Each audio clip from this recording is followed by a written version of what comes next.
Billionaire discovers cleaning lady dancing with her son in a wheelchair. His heartwarming ACT, Michael Hartman, was the envy of Chicago, a self-made billionaire whose empire gleamed in the sun like the polished finish on his collection of luxury cars. But as he drove through the suburban streets late one evening, the flickering shadows of his existence loomed larger than the high-rise office with its gleaming glass. He was a man trapped in a world of power and isolation, wealth and loneliness.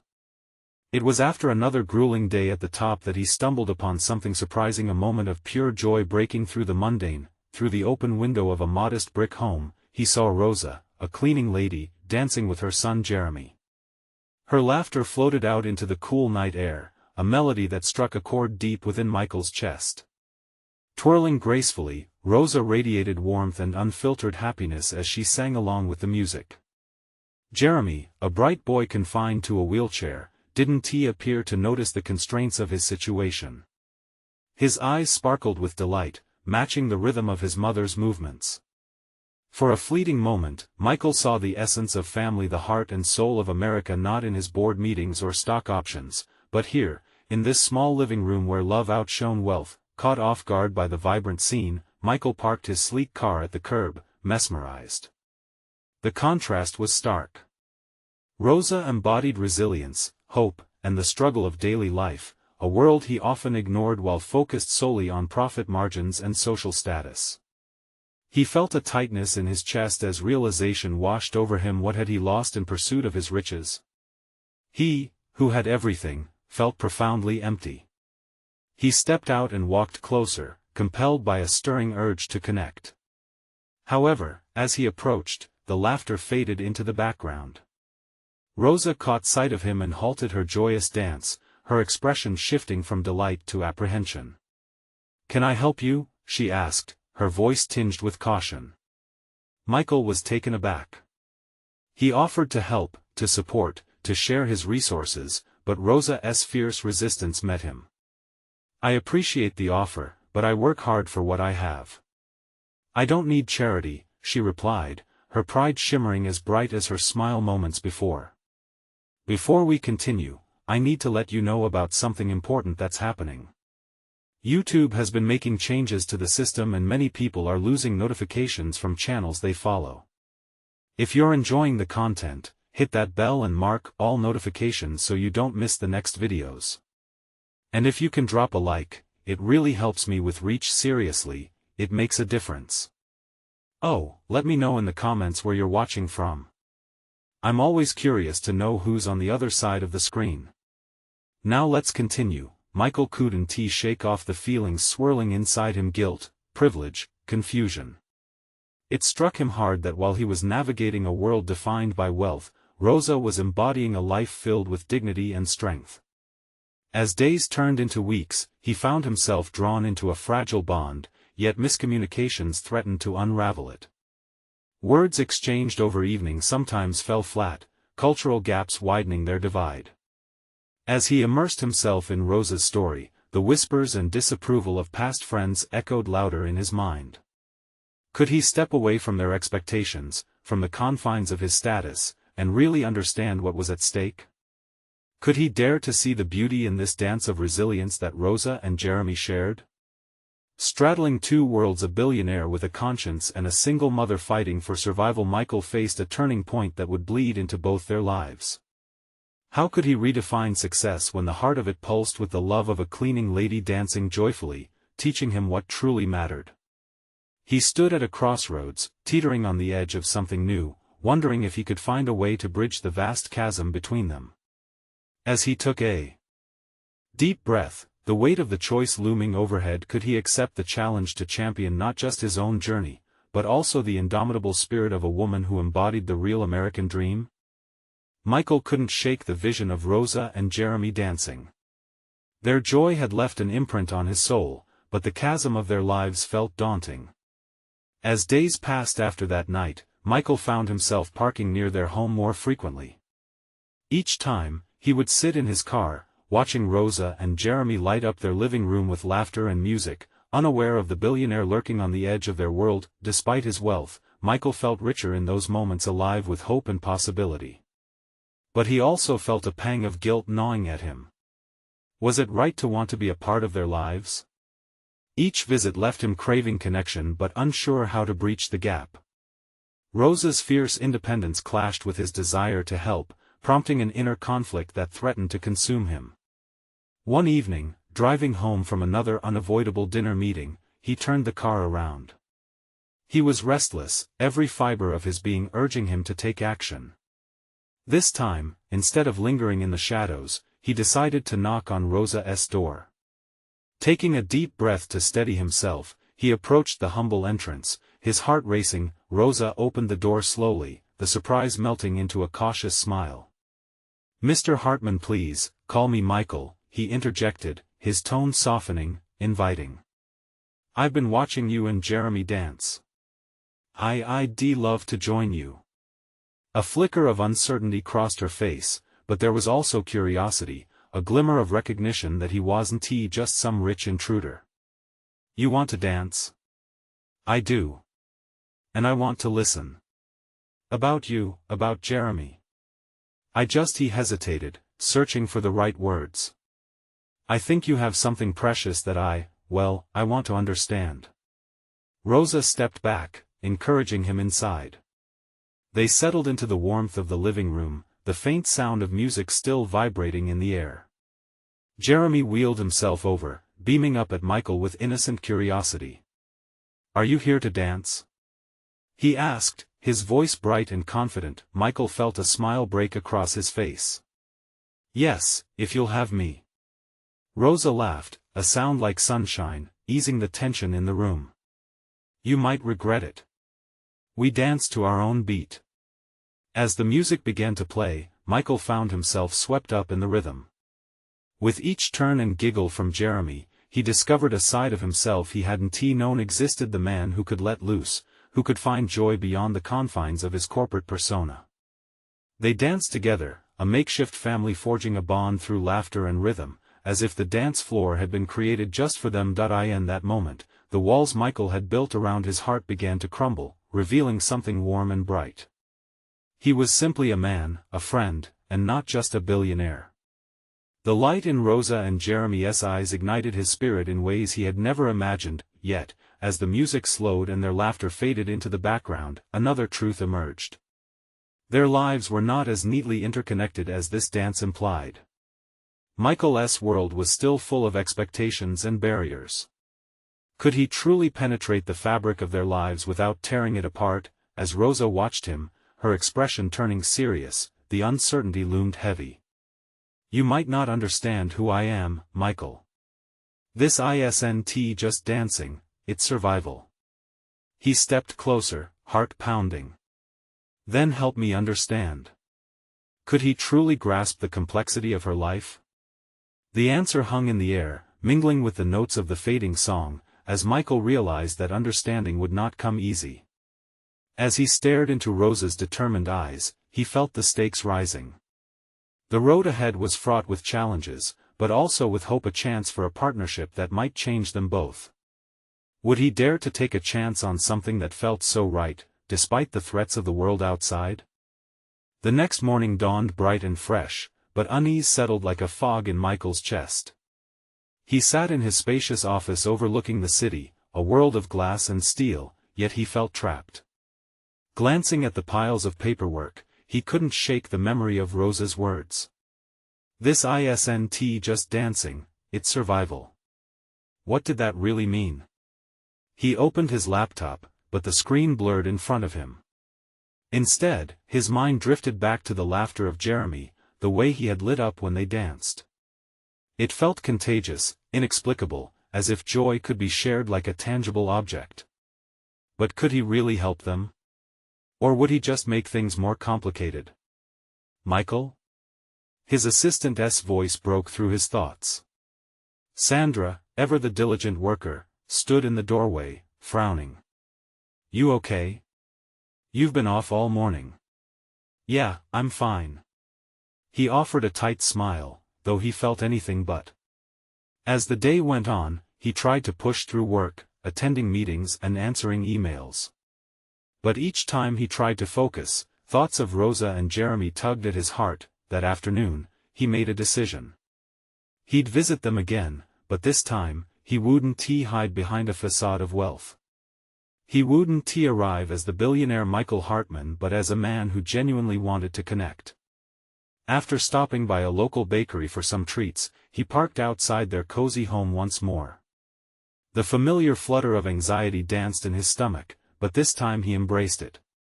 Maybe vulnerability was what he needed to break the invisible wall between their lives. Knocking on the door felt different this time. When Rosa answered, her surprise was met with the warm pastries in his hands. "I thought you might like a little something from the bakery down the street," he said, his voice steady despite his racing heart. Rosa's gaze softened, and she stepped aside to let him in. "You didn't have to bring anything, Michael. I wanted to." He grinned, feeling more like the man he wanted to be. "What's on the agenda today? Dance practice?" Jeremy rolled into the room, eyes wide with excitement. "Are we dancing again?" he asked, his eagerness as palpable as the smiles exchanged between the adults. "Only if you'll teach me your moves," Michael replied, leaning down to his level. It felt like a turning point. With laughter, they began to sway to the music, Rosa joining in. As they danced, each step felt like a small victory, a connection forged outside of societal boundaries. Michael allowed himself to let go, allowing memories of boardrooms and financial reports to fade into the background, but then, amid their playful twirls, the atmosphere shifted. Rosa's expression turned thoughtful, almost pained. "Michael," she began slowly, her breath hitching, "we can't just dance around it. This isn't just fun. I have responsibilities, and Jeremy he needs stability." The weight of her words hung heavily. Michael felt the air thicken. Was everything they'd built up in a couple of hours just a fleeting moment? He wanted to shout that he could provide that stability, but how could he, really? Before he could respond, Jeremy reached out. "You like dancing, right? You can help us." The innocence of the statement cut through the tension, but Rosa's concern remained palpable. Could he really step into their lives truly and fully? He glanced between them, the sparkle in Jeremy's eyes and Rosa's guarded expression. "I want to help. I want to understand," he finally said, his voice earnest, heart pounding in his chest. Would they let him in? The stakes felt higher, the uncertainty growing more daunting. As Rosa searched his gaze, Michael realized that some financial problems may not have easy answers. But behind those barriers lay a family he could touch, a reality that could change everything. Would he find a way to offer more than just kindness? The answer loomed in their shared silence. Michael held his breath, feeling the weight of the moment. The air felt thick, charged with an unspoken urgency. Jeremy, blissfully unaware of the tension swirling around them, tugged gently at Michael's sleeve, pulling him back to the present. "Can we dance more, Mr. Hartman?" His smile was infectious, and Michael couldn't help but return it. But Rosa's worried expression loomed larger in his mind. "Of course, buddy," he replied, masking his inner turmoil with enthusiasm. He knelt down, meeting Jeremy's bright gaze, and whispered, "Teach me your best spin." Jeremy beamed and began to demonstrate, arms flailing joyfully as he spun around in a circle. Michael mirrored his movements, trying to get it right, but it only led to a fit of laughter that filled the room and dissolved some of the tension. "See? You're getting it." Jeremy cheered, his excitement a warm blanket draped over the uncertainty. But as Michael shared this carefree moment with them, he could still feel Rosa's contemplative eyes on him. "Jeremy, why don't you show Michael how we do the salsa?" Rosa suggested, a hint of mischief in her voice. As Jeremy took the lead, guiding Michael through the basic steps, Rosa stood slightly apart, her focus shifting between them. "You two are quite the duo," she remarked, her voice light but her eyes still clouded with concern. Michael glanced over at her. "It feels good to be here, to be part of this," he replied, searching for the right words. "But I'm aware it's more than just fun for you both. I want to help." He felt the sincerity in his voice, but the weight of their realities pushed back against his optimism. Rosa sighed deeply, a storm of emotions dancing in her eyes. It's not just about wanting to help. It's about what that help really looks like in practice. I have bills piling up, groceries to buy. Jeremy needs more than just someone to dance with him. Michael's heart sank as he realized how deeply she was struggling. He felt an urge to reach out, to say something that would ease her burden. But the truth was, he hadn't really grasped the full extent of their challenges. I know things are complicated, he started, his voice steady but filled with empathy. What if we brainstorm some ideas together? There must be something I can do to help ease the burden, at the very least, something practical. Rosa hesitated, and in that breath, Michael could see her weighing the potential of trusting him against the risks. Her shoulders lowered slightly as if the weight of the world was somehow misplaced here, in their shared moment. I just don't want to depend on someone who might be here today and gone tomorrow, like so many others. Her voice was raw, filled with the shadows of past disappointments. Michael nodded, acknowledging her fears as valid and real. I can't promise forever, he said gently, but I can promise I won't let you and Jeremy down if I can help it. Just give me a chance to prove it. That glimmer of hope ignited something in Rosa. He could see it in her expression, the flicker of uncertainty fading, replaced by a cautious willingness. Okay. Let us talk. Before Rosa could finish, the phone on the table rang chaotically, its harsh tone cutting through the moment like a knife. She flinched, bringing a hand to her chest as if startled back to reality. Jeremy looked at his mother, sensing the shift, while Michael's heart raced with worry over what news that call might bring. I should get that, Rosa said, her voice steadying but her eyes still darting to the phone. Stay with Jeremy. I'll be right back. As she stepped away, Michael felt the instant change in energy. He turned to Jeremy, who watched his mother with wide eyes, anticipation written all over his innocent face. Want to show me more moves while we wait? Michael asked, trying to keep the mood light. Yeah. Let us do the robot. Jeremy exclaimed, his laughter ringing through the little house, but Michael wasn't just focused on Jeremy's dance moves anymore. He found himself wrestling with the nagging feeling that whatever Rosa was about to hear could shatter their fragile moment. What would the phone call reveal? Would it change everything they were working toward? The music faded into the background as Michael's mind raced with possibilities. Would he be ready for whatever news could come back? Would he have the strength to stand by them when everything was weighing down? An idea began to blossom, a plan that could lead him deeper into their lives, a path that may lighten some of Rosa's burdens. But would she accept it? As Jeremy twirled around him, laughter full and bright, Michael couldn't ignore the looming uncertainty. What did the future hold for them? Would his desire to help be enough? The phone rang again, insistent, as Rosa returned, her expression unreadable. Michael, we need to talk, she said solemnly. His heart raced, knowing a turning point was ahead. But what news awaited? Rosa stepped back into the room, the phone still dangling from her hand as her eyes sought Michael's. The gravity in her tone hinted at something profound. Michael's pulse quickened. Michael, she began, her voice barely above a whisper. That call was from the community center. 1,000 questions brimming inside him, he searched her face, trying to decode her expression.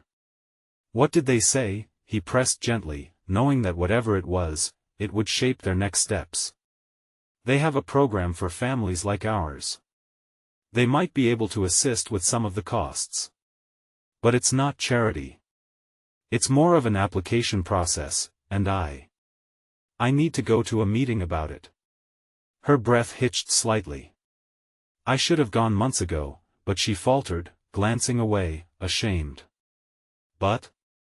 Michael encouraged, trying to prompt her back from the brink of her own despair. It's just so hard to put myself out there, to ask for help again. I hate feeling vulnerable. Telling my story to people who don't really know me. Tears threatened to spill over, and Michael stepped closer, instinctively wanting to comfort her. Rosa, he said softly, everyone needs help sometimes. It doesn't make you weak. It shows strength to fight for Jeremy. Her eyes searched his, uncertainty mixing with gratitude. You really think so? Her voice was small, a whisper battling against the chaos surrounding them. Absolutely. You've been doing this all on your own for so long. Accepting help doesn't mean you're failing. It means you're ready to let someone else in. He sensed the weight of his words hanging in the air between them. Before Rosa could respond, Jeremy tugged at her shirt, a bright smile forming on his little face. Mom! Can we get ice cream after we dance? Please? His innocent enthusiasm broke the tension in the room, cutting through the heaviness. Rosa's expression softened as she knelt to his level, brushing hair from his forehead. Ice cream sounds great. But we have to talk about a few things first, okay? Okay. Jeremy chirped, bouncing on his toes. Michael watched the exchange, a wave of warmth flooding his chest. It was like watching a mother and son face a storm together, armed with the hope of sunshine on the other side. Now, tell me more about this program, Michael urged, gently steering the conversation back. It's a support system, she explained, helping families with kids who have special needs. There are classes, and they assist with transportation and even activities that Jeremy can join in. I just need to show them our situation, which means opening up about everything. Michael nodded, already sensing a glimmer of opportunity. What can I do to help? I can go with you if you want. Her eyes widened in surprise. Really? You do that? Of course. I'm here, aren't I? I want to help, and if that means being your sounding board or support during this meeting, then that's what I'll do. He spoke with such sincerity that he could see the doubt briefly fade from her face. As she looked at him, Michael felt a swell of connection forming, woven from mutual understanding and trust. Okay, then, she said, her voice firmer, a touch of hope emerging. Let us do it together. As the laughter between mother and son continued to fill the air, Michael's heart started to beat in time with the newfound optimism. They were carving their own path, and for the first time in a long while, it felt solid. The room vibrated with laughter and the music of Jeremy's laughter as they resumed their dancing. Michael lost himself in the enchanting whirlwind of carefree movement, noting how essential this moment felt not just for Jeremy, but for Rosa too. But just as Michael began to relax, a pained shout echoed from the hallway, breaking their joyous bubble. Mom! It was a voice tinged with panic. A rush of urgency washed over him as he turned toward the source. What now? Rosa whispered harshly, her face paling. The laughter dying down abruptly, they paused, all eyes darting towards the hallway. What had happened? What challenge awaited them next? Michael's heart raced as he exchanged glances with Rosa, who was visibly shaken. The joyous atmosphere had shattered as quickly as glass dropped to the floor. They stood frozen, caught in a web of concern, their laughter swallowed by the weight of uncertainty. Jeremy! Rosa yelled, her voice trembling. Stay right here. But the little boy just tilted his head, worried eyes darting between his mother and the hallway. The sound of hurried footsteps echoed, growing louder, closer. Michael felt the air grow thick, suffocating in its suspense. What had caused that cry? Suddenly, the door flew open. It was Sarah, their neighbor, her chest rising and falling, panic radiating off her. Behind her was the unmistakable shape of another child, a boy named Kyle from the apartment down the hall. His face was scrunched in distress, tears rolling silently down his cheeks.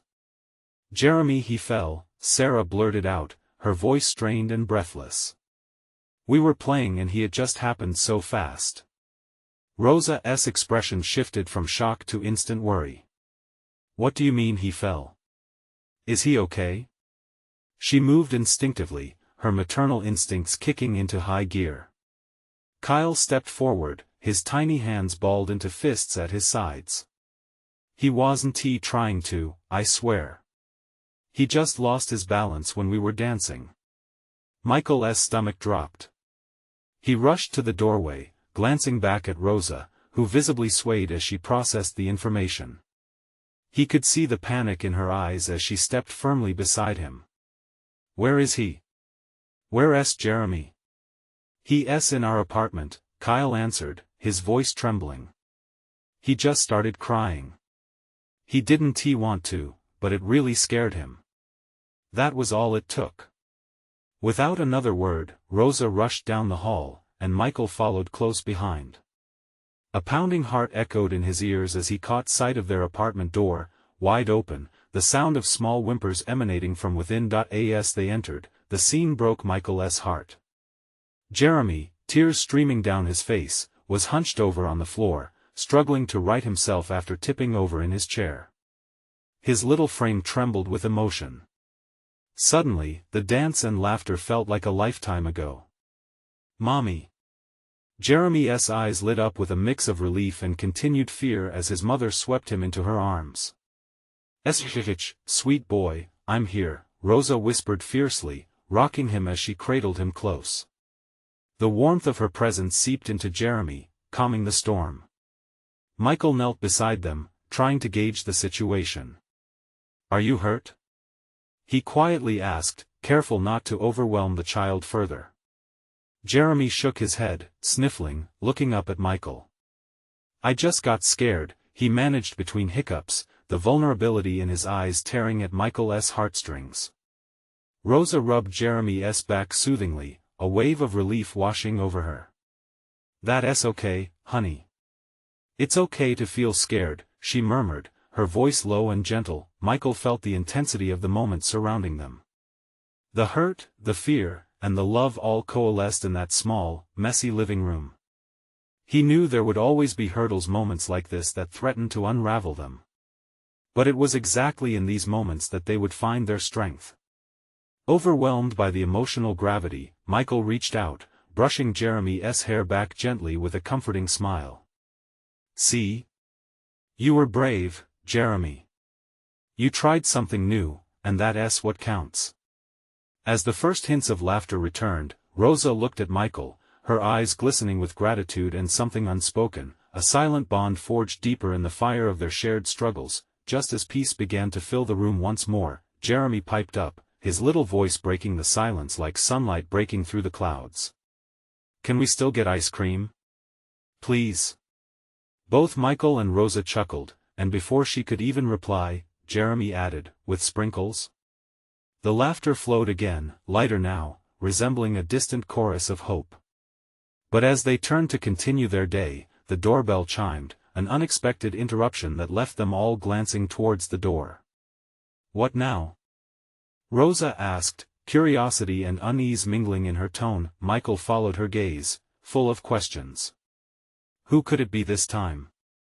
What awaited them on the other side of that door? Rosa's brows furrowed slightly as she rose from the floor, cradling Jeremy soothingly against her side. Michael felt a tinge of anxiety creep in again, overshadowing the momentary relief that had just washed over them. Who was at the door? A wave of uncertainty flickered between them as they both exchanged a knowing look. "Stay close to me, okay?" Rosa whispered to Jeremy, who nodded, still clinging tightly to her. Michael stepped toward the door, each step heavy with anticipation. He reached for the doorknob, pausing for just a moment to collect himself. What if it was news they weren't ready to hear? Taking a deep breath, he turned the knob and pulled the door open. On the doorstep stood an unfamiliar woman, her hair pulled back in a tight bun. She wore a crisp blue uniform, the kind associated with cleaning services. Michael quickly assessed her demeanor. She looked anxious, her hands clenching a crumpled piece of paper. "Hi, I'm sorry to intrude," she stammered, her voice barely rising above a whisper. "My name is Clara. I clean the apartment just down the hall." Michael nodded, assessing her. "What's wrong?" She glanced over her shoulder, as if checking for someone. "I didn't mean to bother you, but I overheard. Well, I saw your son." She paused, her eyes dropping to the ground as if ashamed. I saw him fall. I was cleaning and he's okay, Michael reassured her quickly, sensing her anxiety. Just surprised, really. He bounced back. Oh, that's such a relief. Clara exclaimed, visibly relaxing. I was worried. He's so little. Jeremy peeked around his mother, curiosity sparkling in his dark eyes. Are you my friend? He asked boldly, catching Michael off guard. Clara's eyes softened. Of course, sweetie. I hear you have a brave heart. That's what counts. Rosa smiled warmly in response, feeling the tension ease as her son engaged with this unexpected visitor. And true friends always share ice cream, Michael added playfully, an idea forming in his mind. Would you like to join us for ice cream? We're about to make a trip to the scoop shop. Clara hesitated, glancing back the way she came once more. Oh, I couldn't please, Rosa insisted, her voice gentle but firm. You were worried about Jeremy, and we appreciate that. It's only fair. It caught Michael off guard how quickly his heart warmed toward Clara, inviting her into their slightly chaotic family moment. Somehow, they were all interconnected in this web of community, bound by collective worries and shared joys.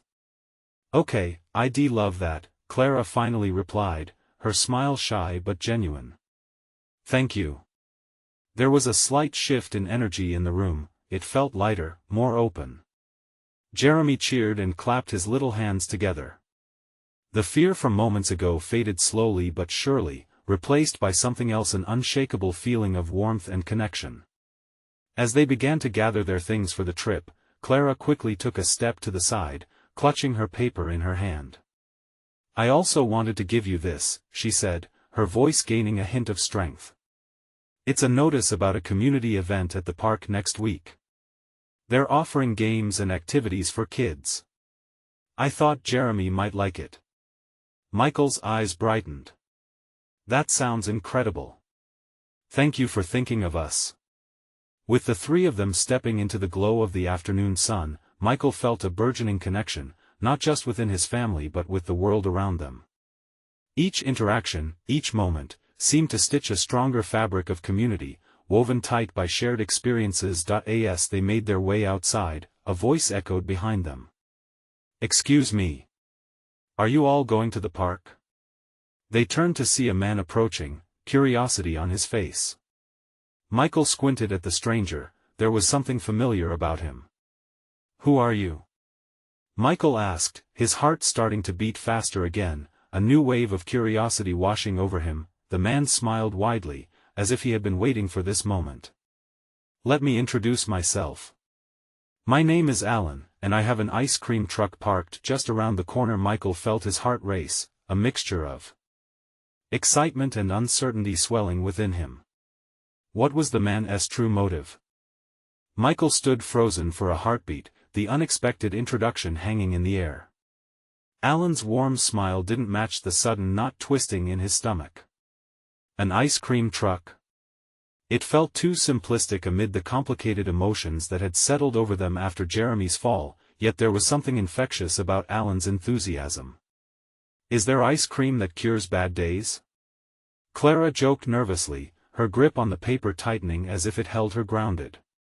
Only if you believe in it, Alan replied, his eyes sparkling. But I do have some flavors that will make you forget everything else. Come on, let us go. Before Michael could respond, Jeremy scampered ahead, pulling at Rosa's hand. Can we get chocolate, Mom?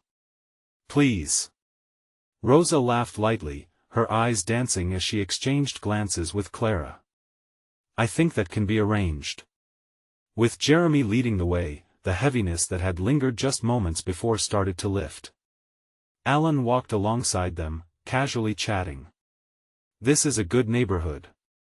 Plenty of families, and lots of kids. You'll love the park event. Michael listened, trying to keep his guard up. He sensed an underlying current to Alan's cheerfulness, a deeper meaning behind his eagerness to engage.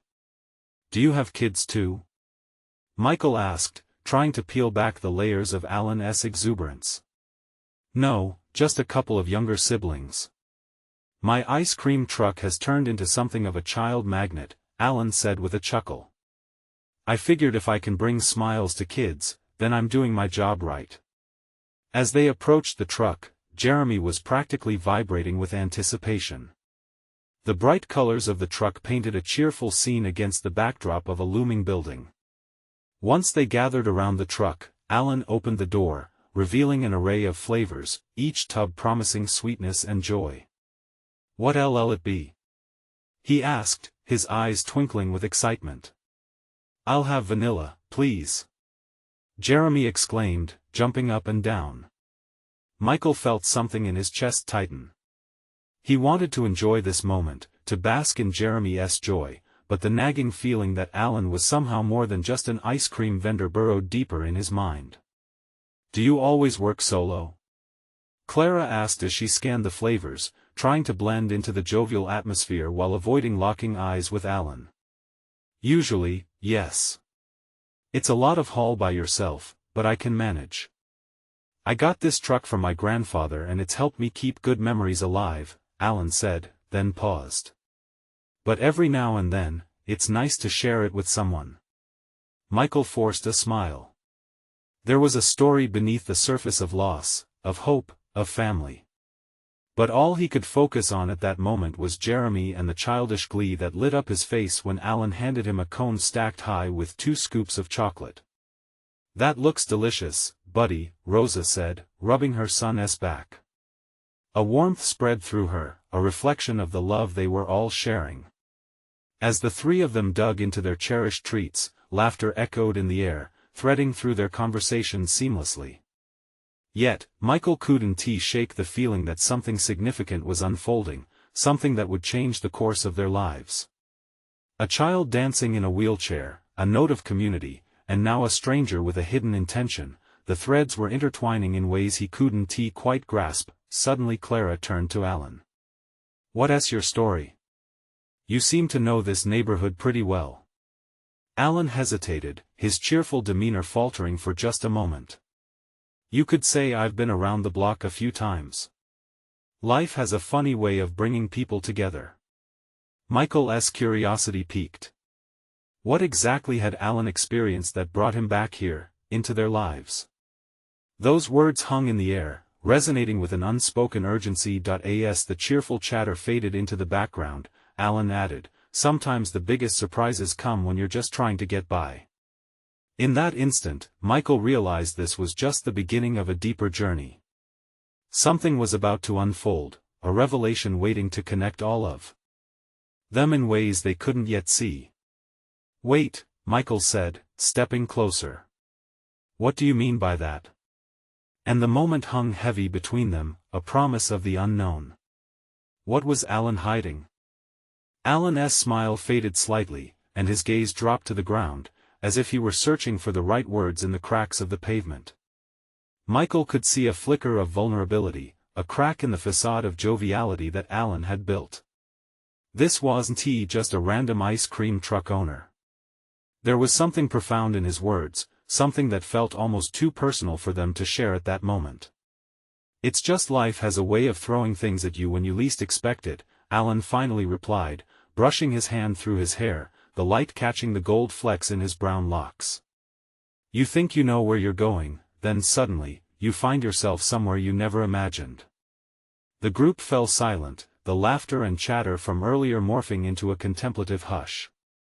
Michael could feel the shift in the air, a tightening around the heart as Alan's words seeped into every corner of their gathering. Jeremy, oblivious, was busy wiping sticky fingers across his cheeks, a vanilla smudge joining the chocolate on his face. Rosa laughed softly at his antics, but Michael could sense that the light atmosphere was fraying. Sometimes, Alan continued, his voice gaining strength with each word, you think you're alone in your struggles. But all it takes is a moment of kindness, a simple act, to change everything. His eyes moved to Jeremy, who was now trying to juggle his cone while balancing a napkin on his knee. What do you mean? Clara ventured cautiously, her own curiosity piqued despite the heaviness hanging around them. Alan glanced around, as if gauging how much to share. He bit his lip, then took the plunge.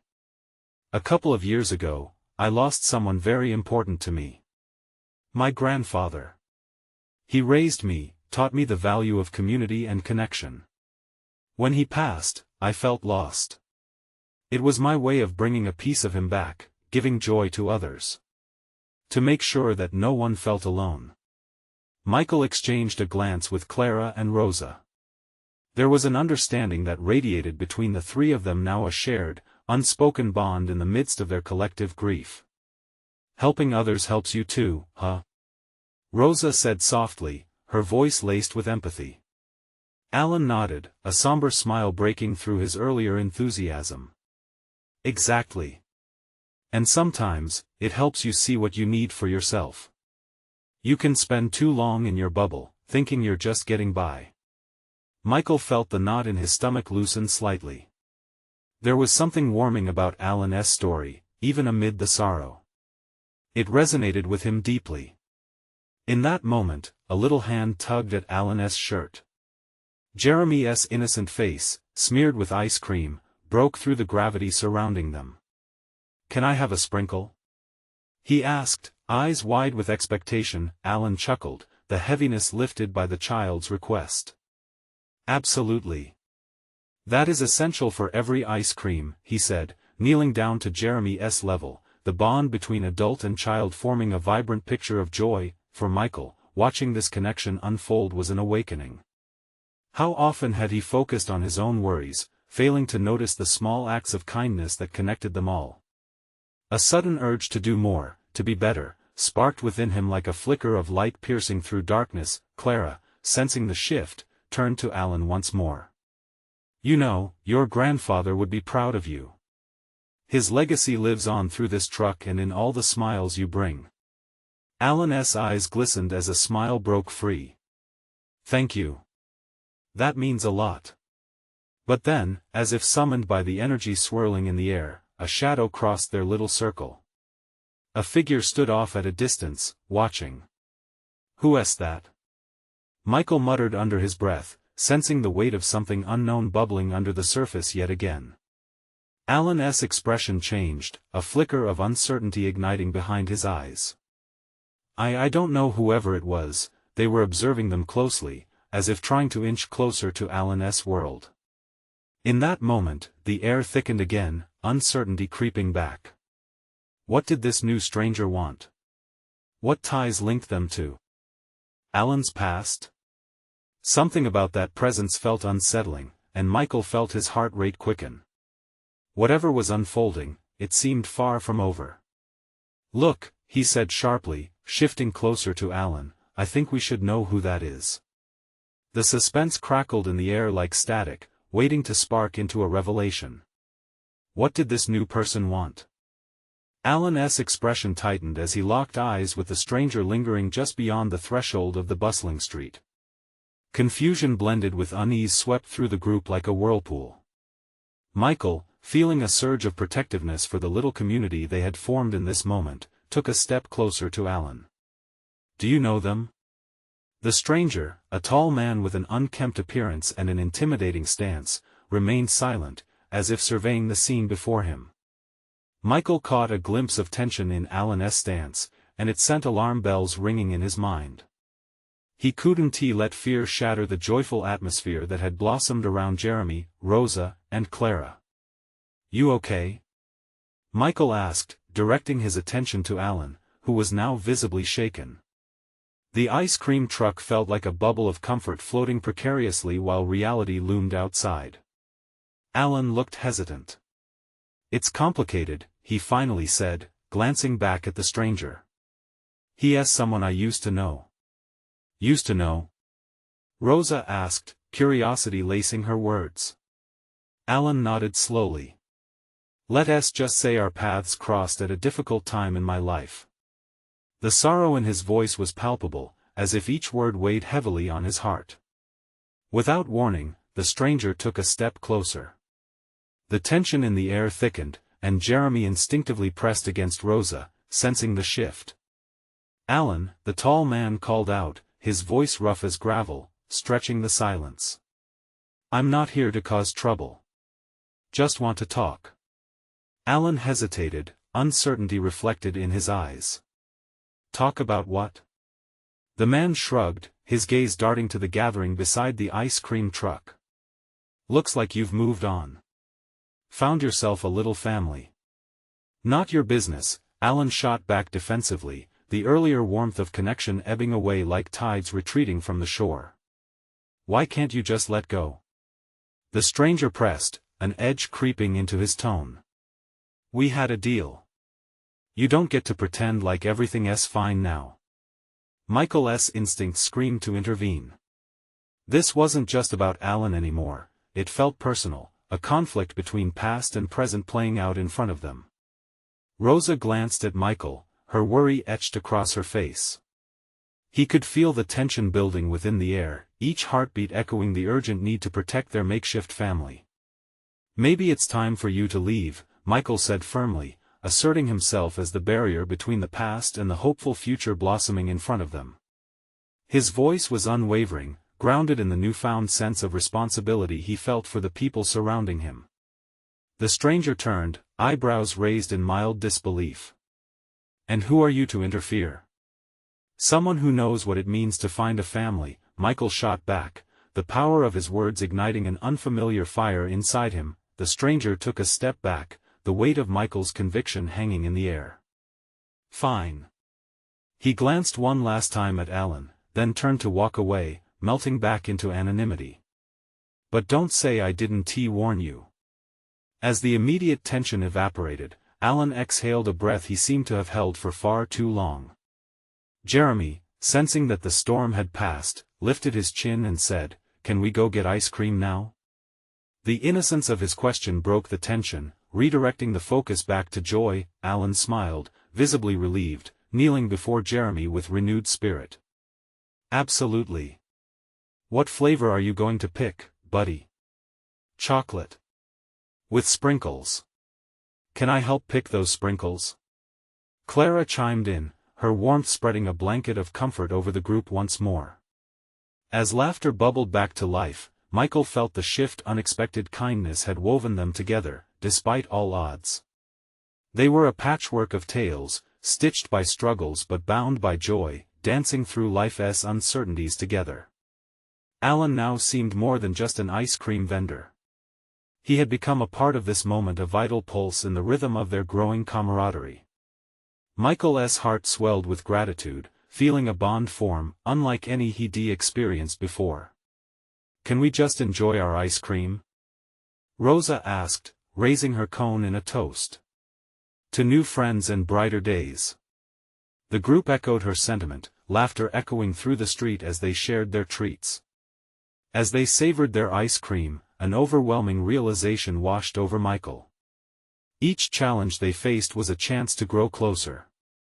He was learning that sometimes, building a family meant gathering the scattered pieces of lives around you, cultivating friendships, and lifting each other when the shadows threatened to creep back in. For the first time in years, he didn't feel lost in the sea of wealth and power. Instead, he found himself anchored right here, surrounded by people who didn't need his money, they needed his heart. That day was just a beginning. With each flavor they tasted, each laugh they shared, they stitched the fabric of their lives tighter, building resilience out of joy and unwavering support. And Michael Hartman, the billionaire who once felt like a ghost, finally felt like a man reborn, ready to step forward into a life where real meaning gleamed brighter than money ever could. And as they strolled toward the park, hand in hand, a message rang clear: true wealth comes from love, from connection, and from the willingness to embrace one another's journeys with open hearts. Now, I need you to take action. Subscribe immediately to the channel so you don't miss the next exclusive stories that could change your world. Leave a like now to feed the algorithm and let the love of this story spread far and wide. And comment your feelings about this amazing ending. I want to hear how this touched your heart. Share instantly this video with at least 5 friends who need to see this transformation. Don't wait not even one more second to share this. You need to support the channel because only true fans understand the importance of uplifting each other in our community through these actions.